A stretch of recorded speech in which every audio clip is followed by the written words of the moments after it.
Hey, thanks for doing that. That was good. A lot of talking. I saw a lot of hands moving. That means we're talking about things that we like to talk about. That's what I do. So, well, thank you for doing that. Again, it plays into the message today. And I'll tell you, well, how I'm going to illustrate it, I guess, to begin is I'm going to tell you a story. So the story goes like this. I was a sophomore in high school. That was 20 years ago, I think. And myself and four of my friends got moved up from the JV to the varsity basketball team. So you have seniors, juniors, and sophomores, so a mix of people. And the unique thing about this team was that everyone was pretty good. Like, we were pretty equal. So everybody thought they could play, and everyone could play. So there's lots of, people want to be starters, they want to score points, they want to gain scholarships. Everybody could play. So how do you navigate a team that's kind of the same? Like, how do you create a team together? And so it's before our first game, and we're in Nevada, Iowa. The only time I've ever been in Nevada, I think. And we're sitting in the locker room, and Coach Ballinger, who's my coach from third grade up, gets in front of us, and he says, "Men, I'm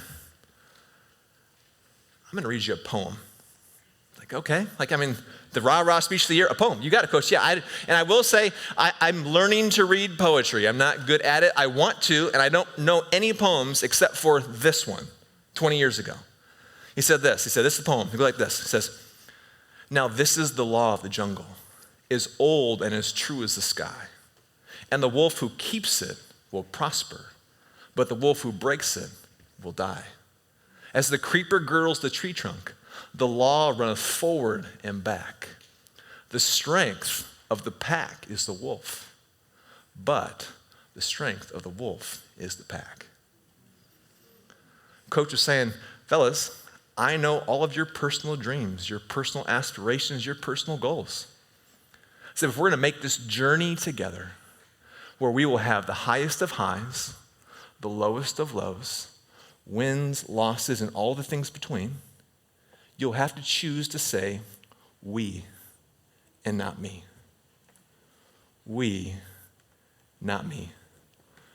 So if I could summarize what I think the teacher says today in chapter 4, it would be that. It's we, not me. And actually, I've been finding as I've been reading, this is something he keeps coming back to. He keeps building on this thought. You're going to see it, I think, as we go along. We, not me. God, as you look, I'm just going to real quick recap. So chapter 1, he assesses life, right? The march of time. Time continues to go forward. Generations come, generations go. The sun rises, the sun sets, which means our death is coming. Every day we're one step closer. And in the middle, life is just weird. Life is random. Bad things happen to good people. Good things happen to bad people. When they get together, things fall apart. It's just, I don't understand how it works, he says. So what is the word? Tom's was saying it. What the hell? It's smoke. There are all these things that look really good. There's a thing, it's there, but when I try to grab it, I can't. So what does he do? Chapter 2. He says, I'm going to test everything. Funny thing that our sentence is we, not me. In chapter 2, 39 times he talks about himself. I'll test it, and I'll test this, and I'll test that, right? And what does he test? Fun, power, influence, wealth, sex, entertainment, influence, all things you could possibly chase after. He's like, I tested all of them. And his synopsis, Hevel. It doesn't do what I want it to do. So what is his solution? Chapter 2, end of chapter 2. Eat, drink, enjoy the toil. So in our day and age, we oftentimes eat and drink by ourselves and our phones. In his day, who you ate and drank with were your people. So he's saying your neighbors, your people you're in relationship with, the best you can do in the midst of all things. He tested everything is what? Just be with your people. Enjoy your people. Enjoy the things you have in this life. Just today, just enjoy these moments. It's funny. The other day, I was with my dad, and when we sit and watch shows with my little girls sit on the couch and watch the show, and he sits up by the TV and watches my girls watch shows. He said, this is way better. And the other day, he said, this is one of those moments. This is the moment. It's in chapter 3 last week. There's a moment for everything. Moments for living and dying, mourning and grieving. Mourning and rejoicing. Those are the same thing. All you can do is enjoy the moment, because he concludes in chapter 3 again. What can we do in all the moments? Eat, drink, enjoy those we have. He keeps coming back to this idea. In chapter 4, he builds on it. One of the most dominant questions we all try to solve in life is, where am I going? It's a good question. I think one we should all ask, where am I going in life? But our preoccupation with where I'm going, if that's all I think about, it shows my hand. I'm very aware of me. I'm not very aware of we. And he kind of just guesses that means that we are the source of most of our pain. Most of the things that happen in life are because of me. I was at a conference last week, and there's a great quote. He said that the journey to hell is not a downward movement. It is an inward movement. It just stuck with me. Therefore, I am the source of most of my pain. The journey to hell. And hell is, I don't know what hell is or isn't. All I know is that God is not there, and all the things that he is not there. The journey towards hell is not downwards, inwards. So the teacher is going back over and over and over as he looks at life and says, I think the way to enjoy these days under the sun is we and not me. So he lays out two paths today, I think. Chapter 1 through 8, or verse 1 through 8 is me and what happens when that's my mindset. And then 9 through 12 is we. This is the other mindset. So, before I read, though, read the first line. I'm going to go back some from last week. Chapter 4, if you want to grab a Bible, you can. They're in the back right there. Or you can get your phones out, whatever you got. He says this as we move into our text for the day. Remember, it's we, not me. He said, again, I looked and saw all the oppression that was taking place under the sun. So he said, again, I looked. Meaning he's talked about this before. So I've been reading this passage a lot. And so I jumped up, because in my Bible, that's how it works, to chapter 3, verse 16. He says, in the place of judgment, wickedness was there. In the place of justice, wickedness was there. So in the places of authority, we expect to see people who care about the we, not me, right? That's what he's hoping for, but he sees wickedness. And that's it sounds like big systems, the macro, like Tom said, the macro. But I had this thought, though, who is he? He's the king over Jerusalem. So he's the person in the position of authority. So he's not looking just at systems of the world. Is he also assessing himself? I expect to see judgment and justice here too. And it's not there. Wickedness. So as I've been reading this text this week, I've been looking at a lot of these things that we find, and I'm seeing myself in all of them. I guess why that song, You Can Have It All, Let's Do It All Week, has just been wrecking me this week. I don't know if I very often give it all. So I'm going to read our text, and then I'm going to call out 4 things, and we are going to end with, I think it's going to be pretty good. We'll see how the end goes. So let's read it, NIV. All right, verse 1. Again, I looked and I saw all the oppression that was taking place under the sun. I saw the tears of the oppressed, and they have no comforter. Power is on the side of their oppressors, and they have no comforter. And I declared that the dead who already died are happier than the living who are still alive. But better both is he who has not yet been, who has not seen the evil that is done under the sun. And I saw that all labor and all achievements spring from man's envy of his neighbor. This too is meaningless, a chasing after the whim. The fool folds his hands and ruins himself. Better one handful with tranquility than 2 handfuls with toil and chasing after the wind. Again, I saw something meaningless, hevel, under the sun. There was a man all alone. He had neither son nor brother. There was no end to his toil, yet his eyes were not content with his wealth. For who am I toiling, he asked, and why am I deprived myself of enjoyment? This too is meaningless, a miserable business. As we were getting together as a teaching team, we recognized that he makes these statements in these that are so bold. It'd be better not to be alive. All labor, all achievement springs from envy. All. And we've been talking about that. What do we do with all that? And I was reading through the whole text, and I went to the very end. And the author, who's reflecting on what the teacher says his words are like a goad. That's like a shepherd's staff that's pointy, that the shepherd pokes the sheep to move and direct them. I feel like his statements that are just so like, I don't know about those things, are meant to make us really think hard about our life. Really jab us. Be honest, Klayton. Be honest. What's inside your heart? Me. Not so often we. That's what he's talking about. So I saw 4 things inside the passage. There's oppression, envy, idleness, and overwork. So at first I thought I was going to come at this from like a work standpoint, but I think I'm going to come at it relationally a little bit, okay? So he says, again, I looked and I saw. I almost feel like he's saying, stop.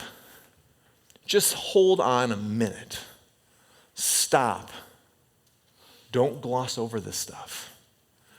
Take a long look at what's happening. And so as I began looking at the text, I found myself, I was watching the news the other night, and I saw a situation. I'm not going to say what it was. I'm not going to try to give anybody, no fights today. We're all just looking honestly. And I found myself trying to decide who was right and who was wrong. First thing I thought of, who's right and who's wrong?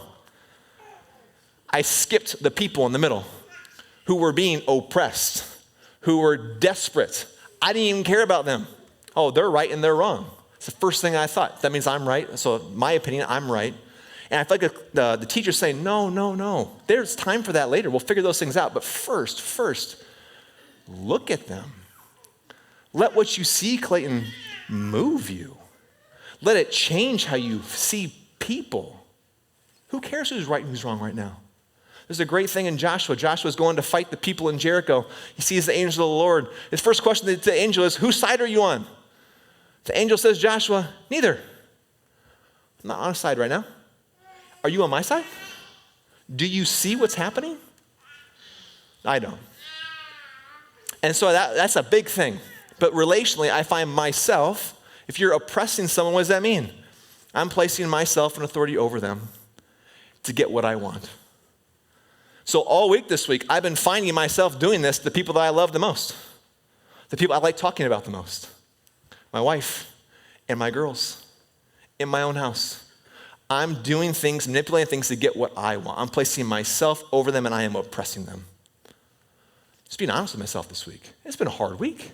That's a hard one, right? So we oppress each other. So what happens relationally when we're thinking about me and not we. Second thing, envy. All things, he said, all labor and all achievement spring from man's envy of his neighbor. All things. So we got talking about athletes, because like, I don't know, that sounds like total depravity, Reformed church stuff. I'm not sure about all those things all the way, you know what I mean? And we're talking about athletes though, and if you listen to their language, when they're doing things, why do they become great? Trying to be better than somebody, trying to one-up somebody. So-and-so said this about me. A person in authority said this about me, and I got to show him, I got to show her. So why am I doing things? I want this because they said I couldn't, or they have it and I want it. So I feel like the teacher's just been poking me all week with this code. When I choose me and not we. Third thing, laziness. I find in relationship, I can get lazy. When I'm lazy, I think about me, and I'm just not going to help you. I tried helping you last time. You didn't fix it. It's just not going to work. I get lazy. I don't really care because I care more about me. This is what I've been doing. This has been just kicking my butt this week. I don't know how you guys feel right now, but I've been in it. And so what the easiest thing to do is overwork. We're too busy. I read that the average American's on a screen for 10 hours and 39 minutes a day. Average American, 10 hours and 39 minutes. You sleep for what? I mean, hopefully it's 8, right? So that means you're at 19 to 20 hours. You have 4 left. We don't even spend time with each other. I choose me all the time. It's crazy. So what do we do? Well, the teacher has a solution. Verse 9. 2 are better than 1 because they have a good return for their work. If one falls down, his friend can help him up, but pity the man who falls and has no one to help him up. Also, if two lie down together, they'll keep warm. But how can one keep warm alone?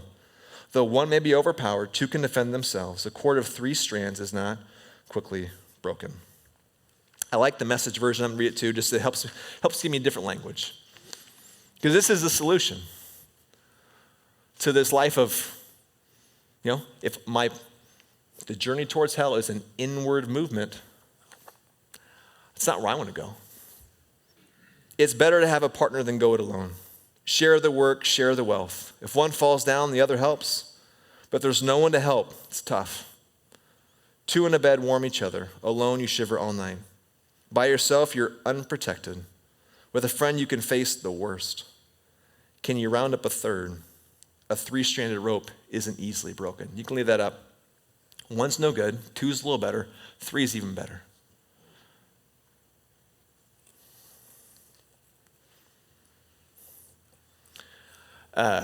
So one of the translations I like for this passage is, we're always chasing the wind, right? And one of the translations said they did shepherding the wind. If I'm chasing the wind, I can't catch it. Like I can't control it. But if I'm shepherding the wind, I think I can. That's how I live my life. I think I can control this stuff. So not in this text, but in my heart and in our hearts, if we love Jesus, that the wind can represent the Holy Spirit. So here at the end, I don't know how we're going to end today all the way. I'm just going to say that. I want your help. I don't want to shepherd the wind. Not today. I want him to tell us what to do. So I'm going to tell some stories. We're talking about the solution to the me. We're talking about the we. I'm going to tell a couple stories. And I want those here who hear the Holy Spirit well, at the end, if you think there's something that we can do in the room today, would you tell me? We might just give it a shot. Sound good? All right. So a couple stories. These are recent. We're talking about time and death and the in-between. I feel like I've been around a lot of death recently. So the first story I'm going to share is my father-in-law passed away September 7. And we got to be with him before and after. And we got to process it together. So we got to do the service. And after the service, a man came up to me. And he said, "Hi, what's your name?" I said, I'm Klayton. And I explained I was married to Kelly. He said, "I want to tell you a story." I said, "Okay." I said, "My name is Kim, and it was 1985. And I was the first person of color in Mike's unit. Mike was a police officer." He said, "A petition got passed around to get me fired. Everyone signed it, except for your father-in-law. Mike did not sign it, and then he chose to befriend me. And you know what happened to him? He couldn't move. He ceilinged himself for several years. He couldn't go up because he chose to love someone." He's like, "I just need to tell you that." He said, "God is real." He had not spoken, I don't think, to Mike in quite a while. At his death, he came back. He wanted to tell the story. And he said, if his wife needs anything, you let me know. What lasts into eternity? We do. So make decisions in life that are we and not me. And then when your days are done, that is what is remembered. Story number 1. Story number 2. I met a new friend last week, and she's a little bit older, and her and her husband were traveling across the country. And they've been very careful, but they got COVID. He got COVID. And so he's in a hospital in a state where it's really restrictive. So you can't really get in to see him. So they finally get one of their children in to see him. And when they get in, they get screens out. They're FaceTime, they're talking, and they're all just saying all the things they love about him, who he has been to them. He's not even hearing all of it at this point in time, actually. They're praying for him. So she wanted to tell me that there's rules at this hospital that there's only a certain amount of time a guest could be there. But the doctor, who's in charge, turned to his nurses and said, the rules do not apply to them. He said, we need to know that people love each other, that people care about each other, and essentially people don't die alone.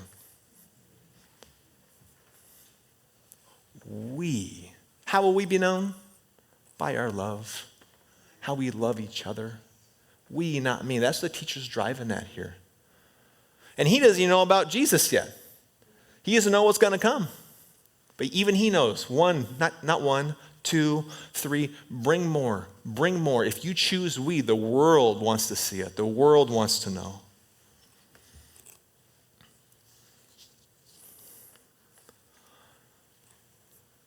One last story.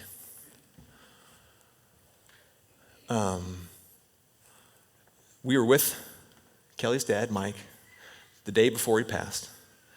And we were sitting in the room with him, and we thought we were going to go in and we're going to read scripture to him. That was our plan. We had a plan. We're shepherding the wind. And we got in there, and we was like, I don't think that's what we're supposed to do. So we found ourselves, we thought of things we've heard him praying his whole life. And we just started praying out loud. His prayers. Things that he has been hoping for, that he has been praying for people who don't yet know who Jesus is. We start praying these things out loud, and he is not very responsive at this moment.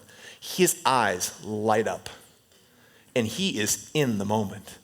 He is with us. He is saying, amen. Come on, like we are praying for people, and we want him to know that his prayers will live on further. So we got to then share that message to a whole bunch of people at his funeral who did not know Jesus. That even at the end of his life, he was still praying for all of them. Same guy who chose a worker with him over himself. At the end of his life, he's saying, I'm still choosing other people. Why? Because he loves Jesus and he has hope that lasts forever. So he can be super patient. We have great hope. We can be patient with people. We can choose we over and over and over again. We know the end. Come on. How are we going to end today? Anybody hearing anything? I keep thinking about that last verse. You put back up, 12. By yourself, you're unprotected. With a friend, you can face the worst. Could you round up a third this week? A 3-strand rope isn't easily snapped. He doesn't know about Jesus yet. It isn't easily snapped. It can still be snapped. But guess what? Our rope can't be snapped.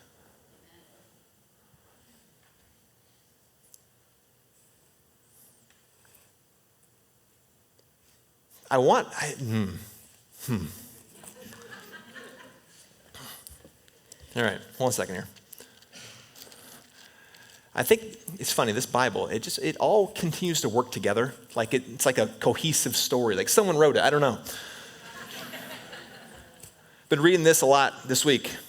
This is Paul writing to the church in Galatia. You, my brothers, were called to be free, but do not use your freedom to indulge in the sinful nature, me. Rather, serve one another in love. The entire law is summed up in a single command. Love your neighbor as yourself. If you keep on biting and devouring each other, watch out, you'll be destroyed by each other. So since we live by the Spirit, let us keep in step with the Spirit. I know, let's not shepherd the wind this week.